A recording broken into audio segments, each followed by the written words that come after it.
This is Dr. Do. This video is outside of medicine. Continue the real history through reading. I'm going to continue to read. Then the terror of the Lord fell on the people, and they turned out as one man.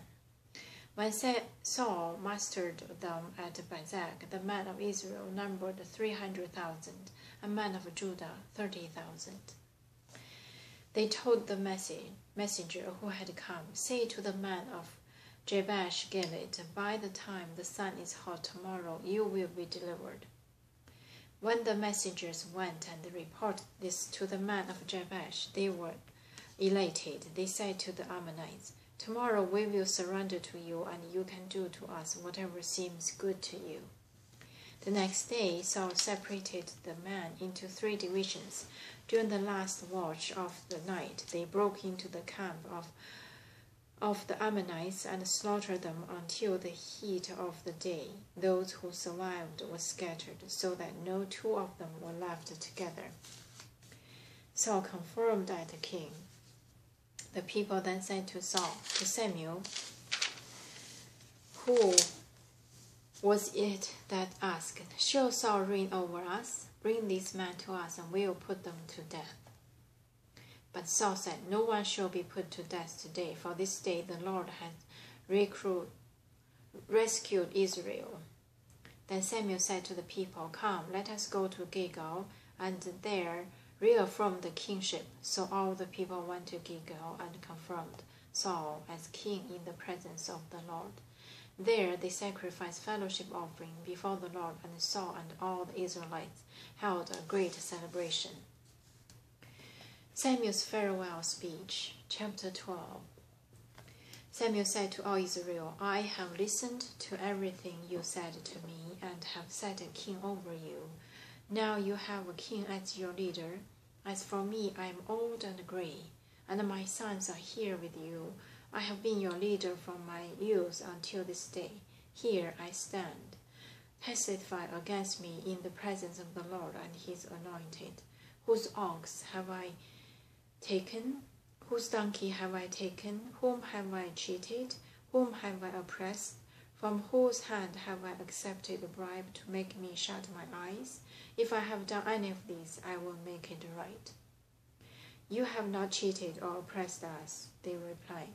"You have not taken anything from anyone's hand." Samuel said to them, "The Lord is witness against you, and also his anointed is witness this day, that you have not found anything in my hand." "His witness," they said.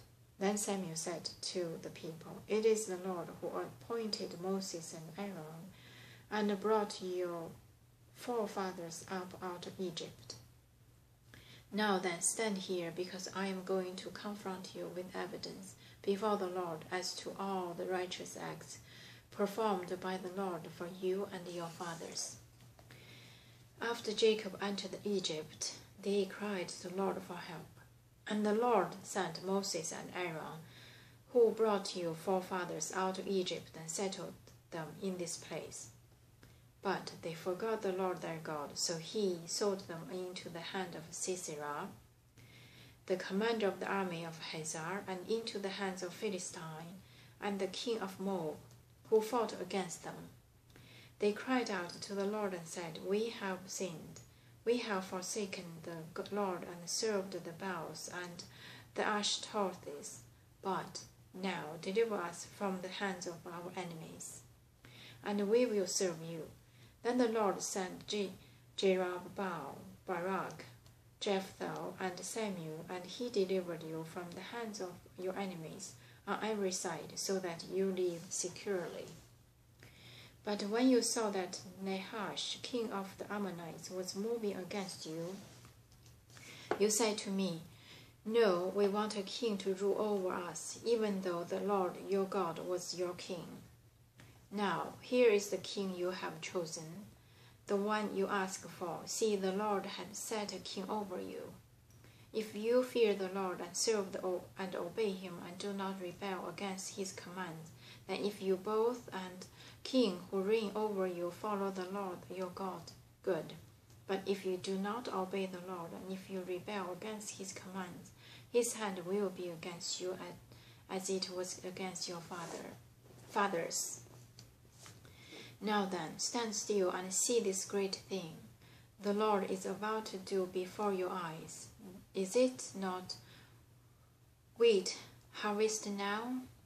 I will call upon the Lord to send thunder and rain, and you will realize what an evil thing you did in the eyes of the Lord when you asked for a king. Then Samuel called upon the Lord, and that same day the Lord sent thunder and rain. So all the people stood in awe of the Lord and of Samuel. The people all said to Samuel, "Pray to the Lord your God for your servant, so that we will not die. For we have added to all our other sins the evil of asking for a king." "Do not be afraid," Samuel replied. "You have done all this evil, yet do not turn away from the Lord, but serve the Lord with all your heart. Do not turn away after useless idols. They can do you no good, nor can they rescue you, because they are useless. For the sake of his great name, the Lord will not reject his people, because the people was pleased to make you his own. As for me, far be it from me that I should sin against the Lord by failing to pray for you. And I will teach you the way that is good and right. But be sure to fear the Lord and serve him faithfully with all your hearts. Consider what great things he has done for you. Yet if you persist in doing evil, both you and your king will be swept away." Samuel rebukes Saul. Chapter 13. Saul was 30 years old when he became king, and he reigned over Israel 42 years. Saul chose 3,000 men from Israel. 2,000 were with him at Michmash and in the hill country of Bethel, and 1,000 were with Jonathan at Geba in Benjamin. The rest of the men he sent back to their homes. Jonathan attacked the Philistine outpost at Geba, and the Philistine heard about it. Then Saul said had the trumpet blown throughout the land and said, "Let the Hebrews hear." So all Israel heard the news. Saul has attacked the Philistine outpost, and now Israel has become a stench to the Philistine. And the people were summoned to join Saul at Gilgal. The Philistine assembled to fight Israel with 3,000 chariots, 6,000 charioteers, and soldiers as numerous as the sand on the seashore. They went up and camped at Michmash, east of Beth Aven. When the men of Israel saw that their situation was critical and that their army were hard pressed, they hid in caves and thickets, among the rocks and in pins and cisterns. Some Hebrews even crossed the Jordan to the land of Gad and Gilead. I'm going to stop here. I'll see you next time.